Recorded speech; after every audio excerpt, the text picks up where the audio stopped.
Bonsoir tout le monde. Donc je suis à Sarajevo et là c'est bon, j'ai choisi quelque part un peu plus reconnaissable. Donc voilà, la place. Et ça, c'est marrant parce qu'il y a une mosquée juste ici, mais on tourne et il y a une mosquée juste ici. Donc c'est vraiment il y a beaucoup de mosquées. Donc voilà, aujourd'hui j'ai fait 2 visites de Sarajevo. J'ai fait la visite normale et après j'ai fait la visite plus sur le siège de Sarajevo dans les années 90. Donc je vais parler un peu des deux. Qu'est-ce qu'il y avait à dire? Non, ce matin j'ai vraiment pas fait grand chose. On était juste 2 dans la chambre où normalement il y a 6 lits, donc c'est bien confortable. Et hier, il est parti, donc je suis seul maintenant. Là, je sais pas, je vais retourner à l'auberge et voir. Mais voilà, je me suis réveillé tranquillo et je me suis réveillé juste à temps pour aller à la visite. Et voilà, j'ai commencé la visite, on était 5. Donc il y avait moi, le meilleur. Après, il y avait un couple, donc un Australien et une Anglaise. Lui, c'était Scott et elle, c'était Annabelle. Super gentil. Et après, il y avait 2 filles. J'ai pas eu leur nom, mais il y en a une de Taïwan et l'autre du Mexique. Et donc il y a une raison pourquoi je connais plus l'Australien et l'Anglaise plus que les autres. C'est parce que j'ai fait les 2 visites avec eux. Donc anyway. Donc dans la première visite, voilà, les 5 faits que j'ai retenus. Premièrement, il y a juste une plaque où l'empereur, ou c'est pas l'empereur, l'archiduc Franz Ferdinand a été assassiné. Et juste une plaque. Et ce qui est intéressant sur cette plaque, c'est que ça essaye d'être le plus objectif possible, c'est-à-dire juste ici est le lieu où Principe, je ne me rappelle pas du premier nom, Principe a tué, assassiné l'archiduc Franz Ferdinand et sa femme Sophia. C'est tout. Et ça donne aussi la date et voilà. Mais ce qui est marrant, c'est que cette plaque-là a dû être refaite, je crois 20 fois il a dit, parce qu'à chaque fois qu'il y avait quelqu'un au pouvoir, ça disait ici a été brutalement assassiné l'archiduc Franz Ferdinand. Puis après, ah non, ici le patriote serbe a tué, a bien fait son travail. Donc c'était vraiment, ça a changé à toutes les fois. Qui c'est qui écrivait la plaque. Et donc voilà, là ils ont mis quelque chose aussi objectif que possible, en espérant que ça tienne. Mais voilà, il y a eu 20 plaques de fête et une apparemment qui a été donnée à Hitler comme cadeau. Ah oui, il y a l'hôtel de ville est super beau. Ça fait style marabo-européen. Donc ils ont eu l'inspiration du sud de l'Espagne.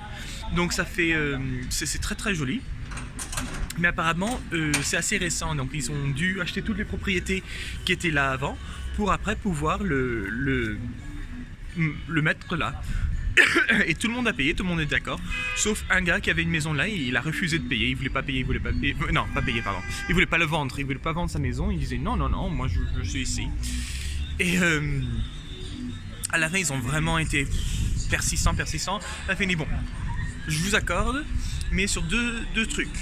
Premièrement, je me rappelle pas du premier truc, mais la deuxième condition, c'était que sa maison devait être déménagée pierre par pierre, juste de l'autre côté de la rivière. Et donc ils ont dit oui. Donc ils ont bougé sa maison de l'autre côté de la rivière. Et dessus maintenant c'est marqué la maison de... je me rappelle pas comment dire, Spite. Donc Lucie elle m'a même traduit la dernière fois comment c'était Spite. Mais anyway. Donc ouais. Pas de l'audace. Anyway. La maison de Spite. Donc c'est assez marrant, c'est écrit dessus, juste parce qu'il ne veut pas vendre et puis il était grognon. Ah oui, quelque chose qui était assez intéressant, c'est comment les Bosniens ils servent le café. Donc quand il y a des amis qui arrivent, il y a 2 choses qui m'ont fait rigoler. Enfin rigoler. Il y a 2 choses qui m'ont paru étranges. La première, c'est quand on sert le café, il faut amener une tasse de plus qu'il y a de personnes. Donc juste au cas où il y a quelqu'un d'autre qui arrive, quelqu'un d'inespéré qui arrive, il y a toujours une tasse de plus qu'il y a de personnes. La deuxième chose, ça m'a vraiment fait rigoler, c'est quand tu reçois quelqu'un au café chez toi, la première tasse de café, c'est pour dire, tiens, parlons de tout et de n'importe quoi. Disons, juste small talk, de choses et d'autres, du temps, de trucs normaux. La deuxième tasse de café, ça veut dire, allez, parlons de choses sérieuses. On va se dire vraiment ce qu'on veut se dire. Et la troisième tasse de café, ça veut dire, c'est bon, on a assez parlé. Et apparemment, la dernière tasse de café, c'est vraiment une tasse qui est dégoûtante, quoi. Faut pas bien la faire. Faut que ça donne aux gens l'envie d'aller aux toilettes. Et pas pour qu'ils aillent aux toilettes chez toi, parce que normalement, la coutume, c'est que tu peux pas aller aux toilettes dans la maison de la personne qui t'a invité. Faut que tu ailles chez toi. Et donc, si on te donne une tasse de café qui a envie de envie d'aller aux toilettes, ben tu dois vite rentrer chez toi. Donc, c'est vraiment la troisième tasse de café, ça veut dire va-t'en. Ah oui, une autre truc, il y a... Non, c'est pas cette mosquée, c'est peut-être cette mosquée-là. Et oui, il y a une mosquée qui a été bâtie avec l'aide d'autres religions. Donc, il y avait les orthodoxes qui ont donné les colonnes. Il y a les chrétiens qui ont donné, les catholiques qui ont donné quelque chose. Donc voilà, ils sont tous mis ensemble. On dit tiens, ce serait bien d'avoir une mosquée. Donc ils ont aidé à bâtir ça. Et je crois qu'ils ont dit que voilà, il y a juste les juifs qui n'ont pas pu contribuer juste parce qu'ils avaient rien. C'était un moment où ils avaient vraiment rien. Ils n'ont pas pu. Et ah oui, c'était pendant la Deuxième Guerre mondiale. La Bosnie, ou même, je crois que Sarajevo en particulier, a eu un taux extrêmement élevé de survie des Juifs. Parce que ici, de ce que raconte le guide, tout le monde s'entend. On se laisse vivre, on s'entend bien, on est une communauté, on travaille en communauté. Et donc pendant la Seconde Guerre mondiale, les nazis étaient ici. Et donc les communautés essayaient de protéger quand même les juifs. Et il nous a raconté plusieurs histoires. Apparemment, la communauté musulmane a dit mais nous c'est parfait, s'il y a des filles ou des femmes qui vous voulez protéger, donnez-les nous, on les met avec sous les voiles et tout ça, personne ne va les reconnaître, personne ne va leur demander de les enlever. Non. Donc apparemment il y en a beaucoup qui ont été sauvés comme ça. Mais voilà, la communauté en général l'a aidé. Donc voilà, ça c'est l'effet pour la première visite. Après, je suis allé manger... j'ai oublié comment ça s'appelle. Mais c'est comme un pain rond ouvert avec des morceaux de... Ça commence avec ça va me revenir après. Mais avec des bouts de viande dedans et avec des oignons coupés sur le côté. C'était vachement bon. C'est Tchétchénia. Anyway, voilà, vraiment bon. Mais voilà, c'est un peu bizarre de prendre... Donc faut arracher le pain, prendre la viande qui est dedans, et après prendre des oignons crus dans la même bouchée, puis hop, essayer de mettre tout ça dans la bouche. C'était assez marrant. Et voilà, après j'ai pris des photos autour et je suis allé au truc de la guerre, la visite pédestre du siège de Sarajevo. Et ce qui était marrant, donc je suis allé au point de rencontre et c'est là où l'Australien et l'Anglaise ont dit tiens, mais tu vas faire le tour, tiens viens, on est en train de prendre une bière. Donc je vais avec eux. Ils avaient aussi invité le guide. Donc je veux dire, pendant les 30 premières minutes de la visite guidée, on était dans le bar en train de boire et puis en train de parler de tout et de rien. C'était assez marrant, donc c'est pour ça que je les connais un peu mieux que les deux autres, parce que les deux autres elles devaient partir à 4 heures, donc elles ne pouvaient pas faire la visite de 3 heures. Et donc voilà, donc après on a commencé vraiment à faire la visite, et voici ce que j'ai appris, les 5 faits que j'ai préférés. Premièrement, c'est un peu, je voulais pas prendre des photos de ça, donc c'est pour ça que vous n'allez pas les voir, mais si vous voulez, allez sur Google et mettez Rose de Sarajevo, parce que où il y a eu des tirs de bombes, de bombes explosives, ils appelaient ça des grenades. À Sarajevo, ils ont laissé les trous par terre, mais ils ont recouvert avec de la peinture rouge. Et comme ça, et ils ont laissé le ciment original. Donc comme ça, on voit, tiens, ici, et c'est seulement quand ça a tué quelqu'un. Donc ils disent, tiens, ici, il y avait un marché où il y avait eu une bombe qui était tombée dedans. Ils ont dit, voilà, ça a fait 65 victimes. Après, ici, 43. Ici, donc voilà, c'était super... Voilà, quand on marche autour et puis on voit ça, c'est pas joyeux.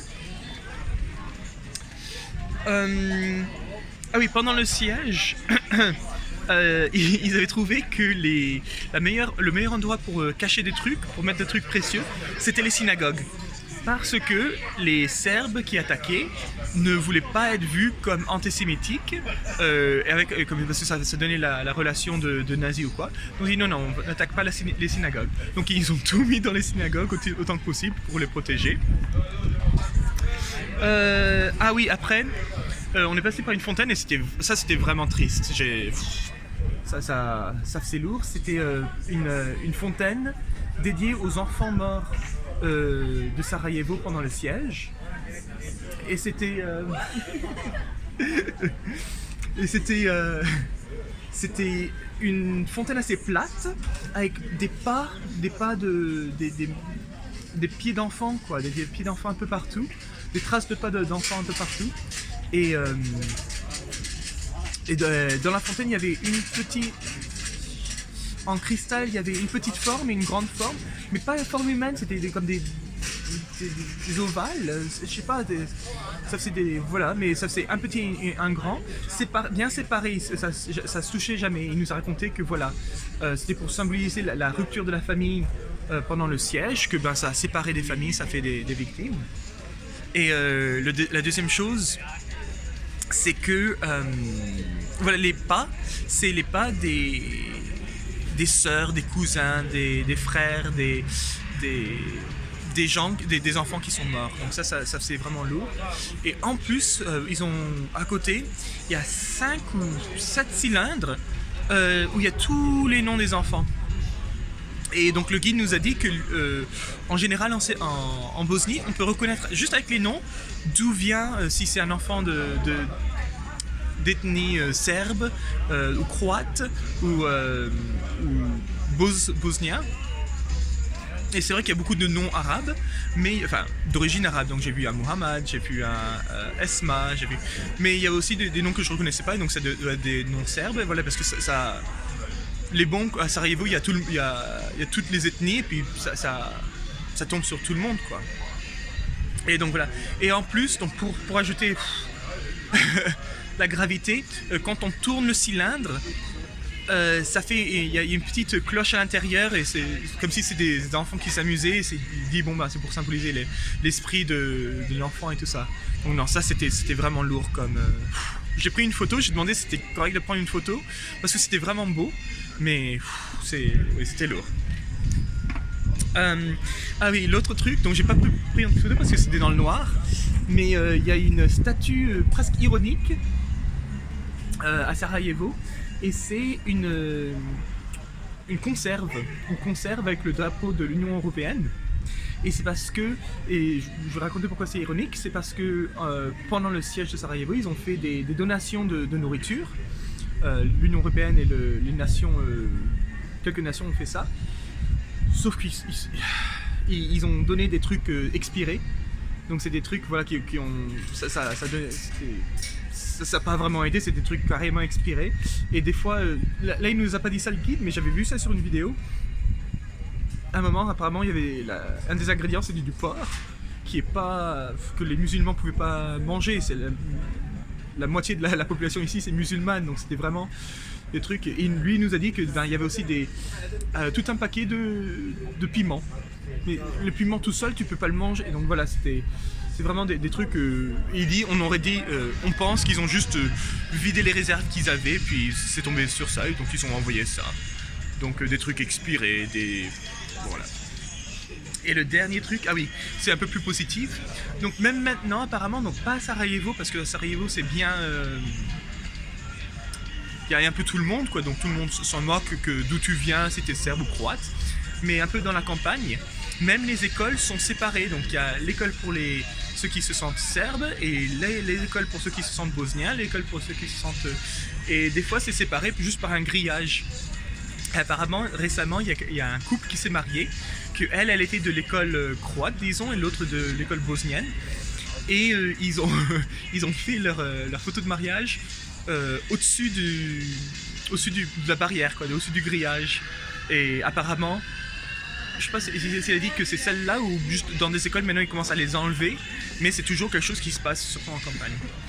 Donc voilà, ça c'était tous les faits. Donc je sais que ça commence à faire long la vidéo, mais c'était un tour super intéressant. Et puis après le tour, la visite, on a pris une bière ensemble. Donc oui, c'était un peu bizarre parce que j'ai jamais autant parlé avec un guide. Super sympa. Apparemment, il a essayé de faire un footballeur professionnel. Il était pas vraiment, quand on parlait un peu de Sarajevo et tout ça, il était pas vraiment intéressé à être guide, on dirait. C'est juste un travail comme un autre.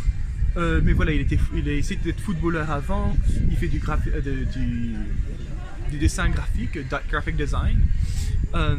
Et voilà, donc, mais vraiment, être guide, ça n'a pas l'air vraiment de l'enchanter. Mais bon. Et non, et après je suis venu ici pour prendre une burek, qui est comme un escargot avec de la viande à l'intérieur, un escargot en pâte avec de la viande à l'intérieur. C'est super bon. Donc voilà, et puis là je vais rentrer à l'auberge et puis ça va être bonne nuit pour moi. Allez, bye!